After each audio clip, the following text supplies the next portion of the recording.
નમસ્કાર મિત્રો, ગુજરાતના હવામાનને લઈને ફરી એકવાર એક મહત્વપૂર્ણ અપડેટ સામે આવી રહ્યું છે. છેલ્લા કેટલાક દિવસોથી રાજ્યના હવામાનમાં સતત ફેરફાર જોવા મળી રહ્યો છે. ક્યાંક સવારથી વાદળછાયું વાતાવરણ રહે છે, તો ક્યાંક બપોર બાદ અચાનક ગાજવીજ સાથે વરસાદ શરૂ થઈ જાય છે. આવી સ્થિતિ વચ્ચે હવામાનની નવી સિસ્ટમો અને ચોમાસાની સક્રિય પરિસ્થિતિને લઈને હવામાન નિષ્ણાતો સતત નજર રાખી રહ્યા છે. જો તમે આગામી કલાકોમાં મુસાફરી, ખેતી અથવા કોઈ જરૂરી કામનું આયોજન કરી રહ્યા છો, તો આ માહિતી તમારા માટે ખૂબ ઉપયોગી સાબિત થઈ શકે છે. મિત્રો, હાલમાં સમગ્ર પશ્ચિમ ભારત ઉપર ચોમાસાની અસર યથાવત જોવા મળી રહી છે.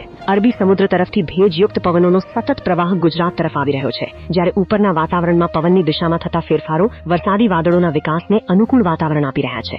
આ કારણસર રાજ્યના અલગ અલગ વિસ્તારોમાં વરસાદનું પ્રમાણ એક સરખું નથી. કેટલાક વિસ્તારોમાં માત્ર હળવા ઝાપટા પડે છે, જ્યારે કેટલાક વિસ્તારોમાં ટૂંકા સમય માટે ભારે વરસાદ નોંધાઈ શકે છે. જો સેટેલાઇટ ચિત્રોનું વિશ્લેષણ કરવામાં આવે તો દરિયાકાંઠા નજીક સતત નવા વાદળોના સમૂહો તૈયાર થતા જોવા મળી રહ્યા છે. આ વાદળો ધીમે ધીમે જમીન તરફ આગળ વધે છે અને સ્થાનિક હવામાનની પરિસ્થિતિ સાથે મળીને વરસાદી સેલ તૈયાર કરે છે, જેના કારણે એક જ જિલ્લામાં અલગ અલગ તાલુકાઓમાં વરસાદની માત્રામાં મોટો તફાવત જોવા મળે છે. એક વિસ્તારમાં ભારે વરસાદ હોય તો નજીકના વિસ્તારમાં સામાન્ય વરસાદ પણ હોઈ શકે છે. હવામાન નિષ્ણાતોનું માનવું છે કે હાલનું વાતાવરણ અસ્થિર હોવાથી દિવસ દરમિયાન ગરમી અને ભેજનું પ્રમાણ વધ્યા બાદ બપોરથી સાંજ વચ્ચે વરસાદી પ્રવૃત્તિમાં વધારો થવાની શક્યતા રહે છે. ખાસ કરીને જ્યાં ભેજ વધુ હશે અને પવનની દિશા અનુકૂળ બનશે, ત્યાં ગાજવીજ સાથે વરસાદ પડવાની સંભાવના વધી શકે છે. કેટલાક વિસ્તારોમાં તેજ પવન સાથે વરસાદ પણ અનુભવાઈ શકે છે. દક્ષિણ ગુજરાત અને દરિયાકાંઠાના વિસ્તારોમાં ભેજનું પ્રમાણ સામાન્ય રીતે વધુ રહેતું હોવાથી અહીં વરસાદી પ્રવૃત્તિ વધુ સક્રિય રહેવાની શક્યતા રહે છે. બીજી તરફ સૌરાષ્ટ્રના કેટલાક વિસ્તારોમાં પણ સમયાંતરે સારા વરસાદના રાઉન્ડ જોવા મળી શકે છે. મધ્ય ગુજરાતમાં છૂટાછવાયા વરસાદી ઝાપટા અને ઉત્તર ગુજરાતમાં સ્થાનિક સ્તરે વરસાદી પ્રવૃત્તિ જોવા મળી શકે છે.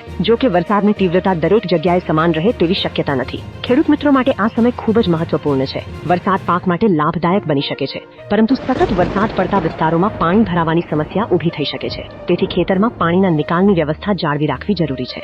સાથે જ ખાતર અથવા દવાના છંટકાવ પહેલા સ્થાનિક હવામાનની માહિતી તપાસવી વધુ યોગ્ય રહેશે. શહેરોમાં રહેતા લોકો માટે પણ સાવચેતી જરૂરી છે. ભારે વરસાદના ટૂંકા રાઉન્ડ દરમિયાન નીચાણવાળા વિસ્તારોમાં પાણી ભરાઈ શકે છે, જેના કારણે ટ્રાફિકની ગતિ ધીમી પડી શકે છે. તેથી અનાવશ્યક મુસાફરી ટાળવી અને વરસાદ દરમિયાન વાહન ચલાવતા સમયે ખાસ ધ્યાન રાખવું જરૂરી છે.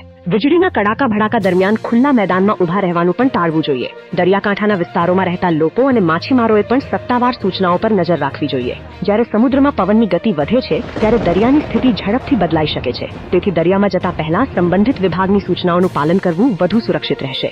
આગામી દિવસોમાં હવામાનમાં ફેરફારની સંભાવના યથાવત રહે તેવી શક્યતા છે.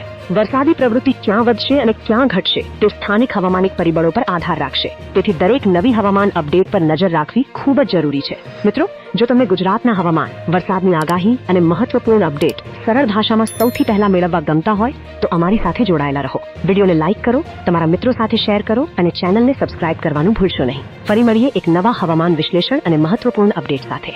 આભાર.